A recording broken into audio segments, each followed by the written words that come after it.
This is the Colbor W100 LED light, and today's video will be different from many other review videos out there. I'll show you how this light is used here in my studio. For context, apart from the YouTube videos I create in this studio space, my wife and I run a podcast called the 91 Podcast, which is also filmed in here. I've left a link to the channel below in the description section so you can check it out.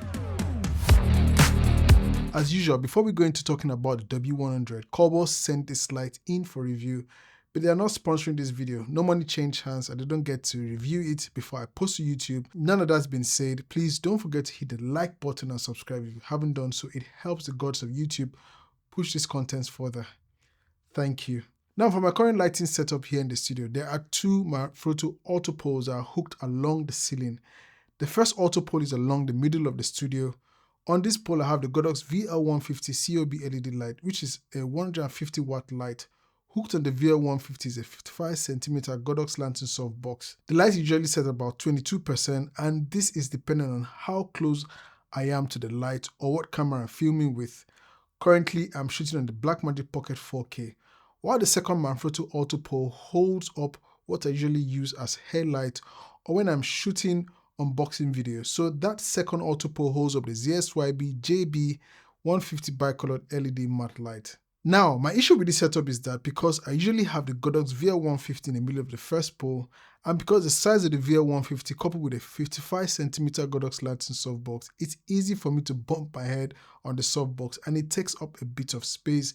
So I'm thinking that swapping the W100 for the VR150 will make a difference, right? Before we make that switch, I think it would be best to talk about the specs of this light. The Colbor W100 is a portable LED light that produces an impressive 100 watts of power.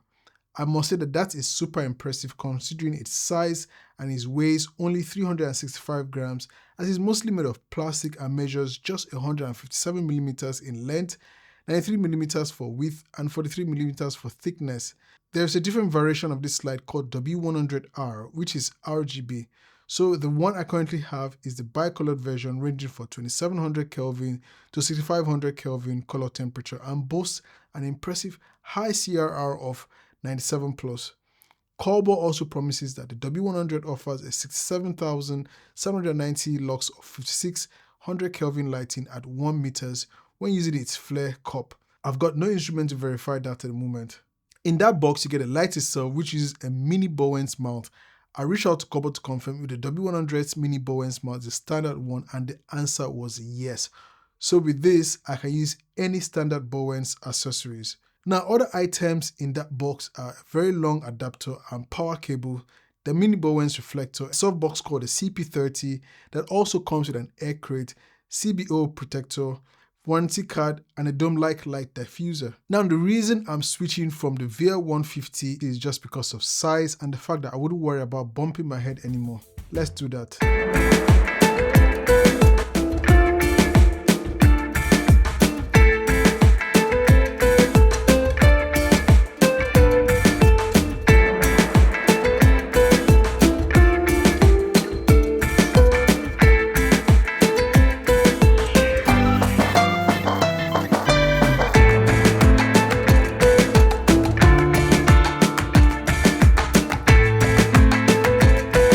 So for now, I have swapped at the VR150 for the W100. I have noticed straight away that I'm not getting soft shadows from using a dome-like diffuser. So to combat that, I will add an old umbrella that I've had to further diffuse the light. As you can see, it has easily replaced my VR150 and there's not much weight on the pole.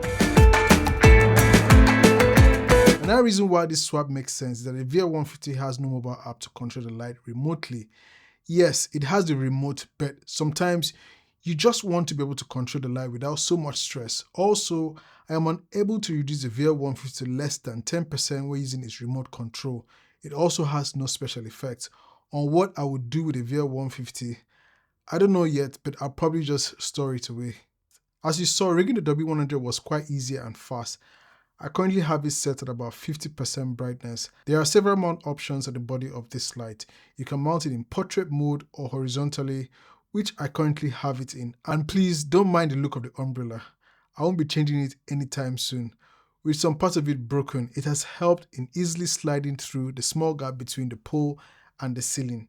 Now let's take this light to see how it renders colors. And because I do not have an expensive light spectrometers like the Sekonic C80, I'll use my Calibrite passport checker video so you can see how it renders light against my background. I have turned off all the lights in the room, as you've noticed. The backlight, the only light that's on is my headlight, and I think I should turn it off. Let me just quickly turn that off. So yeah, my 𝐬𝐨𝐜𝐢𝐚, the top light is now off. One thing I like about this light is that the fan is super quiet. It's the big plus for me. I'll be reducing it to 1%, 0%, and bring up to 50%, and then 90% and 100%. And we'll listen to see if you hear the fan. So it's about 2 to 3 feet away from me. So this is at 50% brightness. The color checker is beside me, and I'll be quiet. So now I have it at 0% brightness, and that is how it is, 0% brightness. I have some RGB light on in the room. My iPad is just below the screen where I have my notes. So I have that on. So that's a bit of light you're seeing on me. And I'll take it to 1%. So now I've set it to 1%. And I like the app because the app is really smooth and the responsiveness is very, very quick. As I'm sliding on the app, it's reflecting. And I'll put it to 20%, as that's 20% brightness. I can see from the app it's 20% brightness. I'll take it back up to 50% brightness. That's a 50% brightness. Can you hear the fan? And this is 80% brightness. So the light is now set at 80% brightness at 5600 Kelvin. Then I'll take it to 100%. So this is 100% at 5600 Kelvin. I can hear the fan spinning. Are you hearing it as well? Alright, now that we've done that, I'll bring the light back down to 50% brightness and I'll show you some of the effects the light can do. So you have the gel mode. So I have it as CTB full. This is CTB 1.8. So that's the difference gel mode. And I'll go to the effects tab. Warning, there'll be some flashing light. And it's set at 600 Kelvin at 50% brightness, and it's at level 1. The rate, I think that's the speed. I have it set at fire. I'll have to press play to initiate the effect. So before I do that, let me just put it at level 4. So level 4, that should be the speed. Fire effect, and I'll press play. So that's the fire effect of 600 Kelvin. Usually you'd want it at maybe 2700 to mimic the color of fire. But I'll take it back up to 600 Kelvin. So can I dial in my figures? Let me see. I'm clicking, so you can't dial in your figures. You have to slide it with the slider. And quickly I can set it to the 200 for the 300K or for 600K. There's CCC chase. I think that it's changing between the different modes. You can put random. There's the pulsing mode. I'll increase the rate to level 4. So notice when I change the different effects, the rate or the speed goes back to, I think, 0. Let me go back to fire and see. Oh, it maintains that. So I have CCT chase. I'll have to press play to initiate the effect. So that's another thing. When you change modes, you have to press play to initiate the effect. Pulsing, press play to initiate the effect. And TV effect, press play. Rate is at 0. I'll have to push it up. Let's go to level 4. Notice the CCT look is disabled when I have the TV effect activated. So explosion, I'll put the rates to level 4 and I'll press play. So that's the explosion effect. I'll expect the explosion effect to be maybe level 5 or speed 5. Let me change the CCT mode to 2700K. Alright, faulty board, effect, start. I'll put the rate at level 4.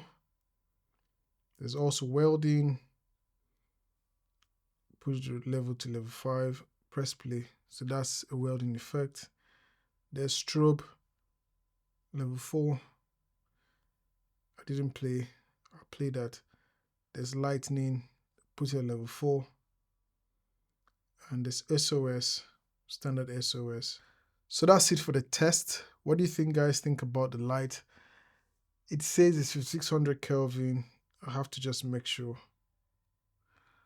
So I noticed that when I came out from the effect mode, I had to stop it and make sure my color temperature was set correctly.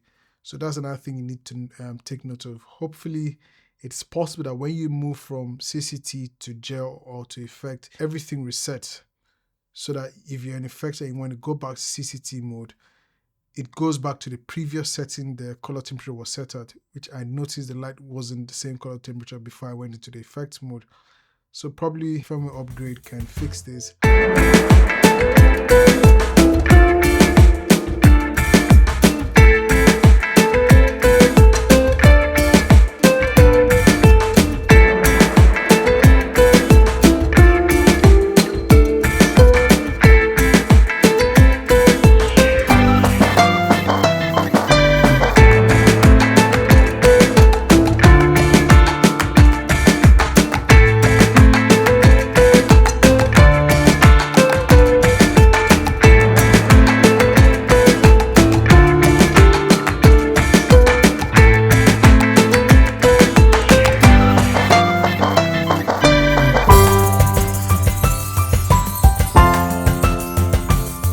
Now, to the things I do not like about this light. As this light is super light, which is a selling point, I am worried that it can be easily smashed or broken if too much force is applied on the body of the light, since it's made of mostly plastic. Colbor can make a protective case. Now the last thing is that the buttons are easy to press. As this is a 100 watt light, it is important that you make sure it is fully powered off and away from anything that can cause a fire. So be careful when using it. I'll conclude here by saying that the W100 is a great light and a must-have, especially for a one-man band filmmaker. If you're into travel and documentary filmmaking, this is a great addition to the kit. It's so lightweight and it's definitely going into my camera bag. It uses the standard mini Bowens mount, so I'm definitely ordering a mini Bowens to standard Bowens mount. So that's it for today. Wish you all the best, guys. I'll see you in the next post. It's your Filmmaker. Peace.